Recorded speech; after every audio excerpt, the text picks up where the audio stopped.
महीना है और इस समय हम बाबा धाम में बैजनाथ भगवान के चरणों में हर रोज़ 1-2 वीडियो मैं आपके पास भेजता हूँ और आज भी मैं आपको निवेदन कर रहा हूँ। बहुत लोग बड़े चक्कर में पड़ते हैं, वो कहते हैं कि चंदन का त्रिपुंड लगाएं। मेरे पास फ़ोन आते हैं या भस्म का त्रिपुंड लगाएं। तो हमारे ग्रंथ में दोनों त्रिपुंडों की बात कही गई है। चंदन के त्रिपुंड की भी बात कही गई है और भस्म के त्रिपुंड की भी बात कही गई है। मैं कुछ श्लोक बोल रहा हूँ। त्रिपुंडम कुरुते यस्तु भस्मना विधि पूर्वकम महापातक संगाति मुच्यते च उपपातक। यानी इसका अर्थ है जो भस्म द्वारा विधि पूर्वक त्रिपुंड धारण करता है वह ब्रह्म हत्या जैसे महापातकों से मुक्त हो जाता है, इतने बड़े अपराध से मुक्त हो जाता है भस्म के द्वारा यदि त्रिपुंड लगाया गया। तो अब अगली बात इसमें एक और बड़ी सुंदर कही गई है। इसमें वर्णन है कि चंदन में भस्म डालकर या भस्म में चंदन डाल करके आप त्रिपुंड लगाते हैं तो उसकी और ज्यादा महिमा का वर्णन किया है। अब मैं त्रिपुंड लगाता हूं, क्या करता हूं? पहले माथे पर मैं चंदन घिसता हूं और चंदन के बाद में फिर भस्म से त्रिपुंड, या पहले भस्म लगा करके उसके बाद फिर चंदन से त्रिपुंड। ऐसा होता है क्योंकि ये ग्रंथ बोलता है। क्या लिख रहा है? यही चंदनैश्य चंदनगे मिश्रम धार्यम भस्मई त्रिपुंड भस्मना विभूत भालो पर किंचनापि धार्यम सदानो यद संत बुद्धया। यानी इसका अर्थ है आचार्य जी कि विभूति का चंदन से या चंदन में विभूति का मिश्रण करके बनाए गए भाल पर यदि त्रिपुंड को कोई भी लगाता है, यदि वह मंद बुद्धि वाला भी होगा तो भी वो विद्वान हो जाएगा। माथे के विचार उसके इतने बढ़ जाएंगे। ये त्रिपुंड की बड़ी महिमा। इसकी पिछली वीडियो में मैंने बात कही गई थी, जो कंठ में रुद्राक्ष और भाल पर त्रिपुंड लगाता है उसको सभी नदियों में स्नान करने का फल प्राप्त होता है। तो इतनी है बड़ी अद्भुत बात कही गई। लिखा है स्त्री भी त्रिपुंड आविदम धारणीयम भस्म दुजादि व्रथो विधवा विरेवम तद्वत सदा श्रमताम विशदा विभूति धायाप वर्ग फलदा सकला अगहंत्री। यानी इसका अर्थ है ब्रह्मचारिणी सदभा वैदव्य जिस नारी को पति नहीं है वह नारी स्त्री ब्राह्मण केस पर्यंत भस्म त्रिपुंड धारण करना चाहिए। ए बेटा, जिस समय माथे पर त्रिपुंड लगाया जाए तो जो ऊपर के जो केस हैं उससे स्पर्श होना चाहिए, तब ही इस त्रिपुंड की ज्यादा महिमा है। जिस समय आप ऐसे ही त्रिपुंड लगा रहे हैं तो जो आपका जो त्रिपुंड है वो यहाँ केसों को स्पर्श करना चाहिए, तब ही वो बढ़िया त्रिपुंड माना जाएगा। उसकी महिमा का वर्णन किया गया है। कहा कि केसों के बिल्कुल स्पर्श करते हुए त्रिपुंड लगाया जाए, केस पर्यंत त्रिपुंड लगाया जाए। इसी प्रकार ब्रह्मचर्यादि आश्रमों में विद्या अध्ययन करने वाले जन गृहस्थ आश्रम में महादेव की पूजा बहुत ज्यादा है। इसलिए गोस्वामी ने अयोध्या कांड लिखा। अयोध्या कांड गृहस्थ आश्रम ही तो है। तो उसमें सबसे पहले गोस्वामी तुलसीदास जी ने आचार्य जी भगवान महादेव का आह्वान किया और उसमें कहा यश्यांके च विवाद भूदर सुता देवा पगामस्तके भाले वाल विदुर गले च गरलम यशो ऋषि व्यालराट सोयम भूत विभूषण सुरवरा सर्वाधिपा सर्वदा सर्व सर्वगता शिव सनिवा श्री शंकर पात्मा। तो अयोध्या कांड के आरंभ में गोस्वामी तुलसीदास जी शंकर का आह्वान करते हैं। इसका मतलब वह है कि आप गृहस्थ आश्रम ठीक से तब जी पाएंगे कब? जैसे शंकर की जटाओं में गंगा है, आपकी जंजालों में भी शांति रूपी गंगा होनी चाहिए। शंकर के माथे पर चंद्रमा कितनी भी आपत्ति दिक्कत आ जाए, शीतलता के चंद्रमा को आप धारण करके रखें। महादेव के हाथ में त्रिशूल है। शूल तीन ही तो है, काम क्रोध और लोभ। इसको मुट्ठी में दबा करके रखिए। भगवान शिव के बिल्कुल चरण जंगा पर माँ भगवती का वास है।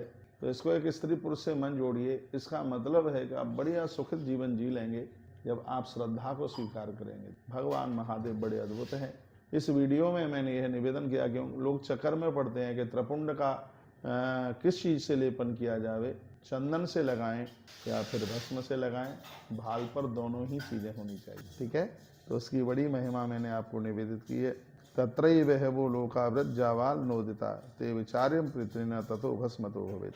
वह जावालो उपनिषद में कहा गया है कि लोग ही उस यज्ञ के अधिकारी हैं जो प्रियतन पूर्वक भाल के ऊपर भस्म लगाते हैं। वही यज्ञ में बैठने के अधिकारी। यज्ञ में वही बैठेंगे जो भगवान महादेव को स्वीकार। हम लोग वृंदावन में रहते हैं, भगवान श्री कृष्ण के अनुयायी हैं और भगवान कृष्ण की सेवा पूजा का यह फल हमें मिला है कि हमने भगवान महादेव को स्वीकार किया। क्या इस जगह पर कोई शिव की कृपा के बिना आ सकता है कोई? नहीं आ सकता। आचार्य जी आप क्या बोलेंगे भगवान महादेव के बारे में, त्रिपुंड के बारे में, भगवान शंकर की पूजा में आप क्या कहना चाहेंगे? महाराज जी, आपके शब्दों को सुनकर के हमको ऐसा आभास हो रहा है कि आज भारत के कोने कोने में हर व्यक्ति चंदन लगाना शुरू कर देगा, भस्म लगाना शुरू कर देगा। ब्रह्म हत्या जैसे पापों को दूर करने के लिए इसका महत्व है। आचार्य जी अनजाने में इतने अपराध हो जाते हैं, पता भी नहीं लगता। देखो वो चंदन की महिमा में लिखा है, चंदनम महत पुण्यम सर्व पाप प्रणाशनम आपदाम अपहर्तारम लक्ष्मी तिष्ठति सर्वदा।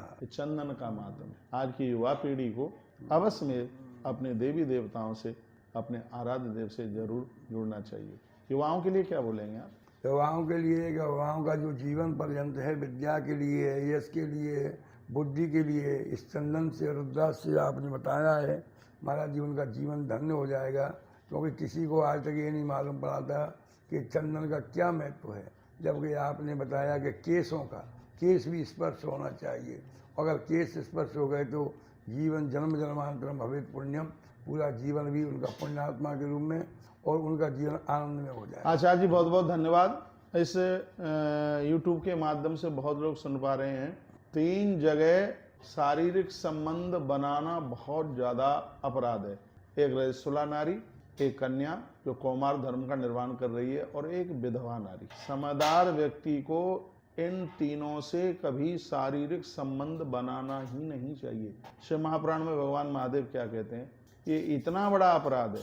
फिर कहा गया कि यदि ये गलती कोई कर चुका है, ऋतुमती नारी के साथ शारीरिक संबंध, या कन्या जो कौमार धर्म का निर्वाह कर रही है, या वैधव्य नारी, तो उसका एक ही प्रायश्चित है। तो क्या प्रायश्चित है? ग्रंथ में लिखा, जब तक जिंदा रहे तब तक माथे पर त्रिपुंड लगाना ना छोड़े। मैं श्लोक बोल रहा हूँ ना। तो वर्णन किया गया है, रजस्वलास कन्यासु विधवासु च मैथुनम। स्पष्ट वर्णन है, विधवा नारी, रजस्वला कुमारी नारी और कुमारी कन्या। यदि त्रुटि हुई है, गलती हुई है, तो भाल पर त्रिपुंड लगाकर, मैं कहता हूँ गलती नहीं हुई है तो भी भाल पर त्रिपुंड लगना चाहिए, चंदन तिलक लगना चाहिए। ये गलतियां पाप नहीं है, पाप का बाप है। लेकिन ये भगवान की बड़ी कृपा है कि परमात्मा ने प्रायश्चित बताया है। तो यहाँ कहा गया है कि वर्णन किया गया है कि शिवद्रव्यापहरणम शिव निंदा च कुत्रचित निंदा से भक्तानाम प्रायश्चित शुद्धयति। किसी ने शंकर के भक्तों की निंदा की है, किसी ने भगवान शिव की निंदा की है, माता पिता की निंदा की है, तो इसके लिए एक त्रिपुंड और एक सूर्य और चंद्रमा का दर्शन, इस पाप से तब मुक्ति होगी। मैं अगला श्लोक बोल रहा हूँ, ये निंदत महेश्वरम त्रिगता मादार भूतम हरम, ये निंदत त्रिपुंड धारण करम दोषस तदर्शने तेवई शंकर सुकरा सुरखर्ष कोष्ठ कीटोपमा जाता एव भवंत पाप मास्तो नारका केवलम। कहा गया जो शिव भक्तों की निंदा करता है, जो त्रिपुंडधारी भगवान के भक्तों की निंदा करता है, माता पिता की निंदा करता है, शिव की निंदा करता है, नदियों की निंदा करता है, 1,00,000% वो लोग सूकर और कुकर बनते हैं। ये स्वयं भगवान कहते हैं।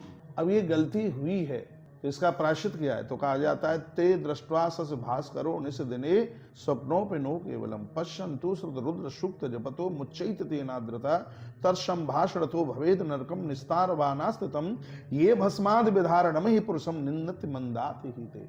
इसका मतलब रुद्र सूक्त के जो 16 मंत्र है, नमस्ते रुद्र मन्यवतो थके नमः, जिससे महारुद्राभिषेक होता है, उस मंत्रों के द्वारा भगवान शंकर का अभिषेक करने से, सूर्य और चंद्रमा का दर्शन करने से और माथे पर त्रिपुंड लगाने से इस अपराध का प्रायश्चित हो गया। कितनी सुंदर बात कही गई है।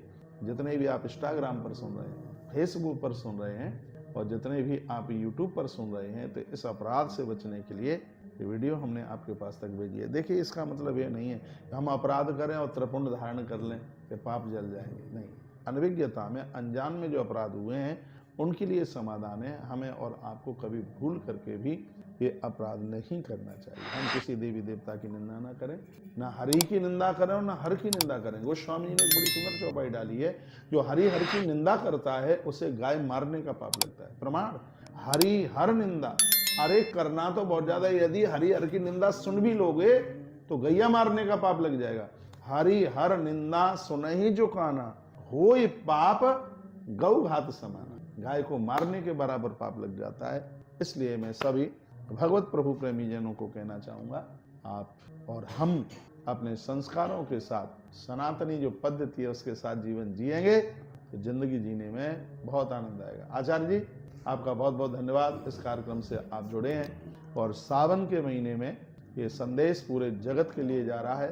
पूजा में जब बैठें तब हाल पर तिलक, चंदन, त्रिपुंड जरूर लगाइए। विशेष रूप से महादेव की पूजा में तो त्रिपुंड की आवश्यकता ही है। और इस वीडियो का एक सार यह भी है, चंद्र दर्शन भी करें, रोजाना सूर्य दर्शन करें। और आज ही आपने सुना है, यदि कुछ ऐसी गलतियां हो जाती हैं तो चंद्रमा और सूर्य का दर्शन करने से और भगवान महादेव का रुद्र सूक्त से महाअभिषेक करने से इस गलती का प्रायश्चित हो जाता है। बहुत बहुत धन्यवाद आप सभी भक्तों के लिए। ऐसे ही हमारे साथ जुड़े रहिए और नई नई अपडेट प्राप्त करते रहिए। कार्यक्रम कैसा लगा आप अपने हृदय की भावना जरूर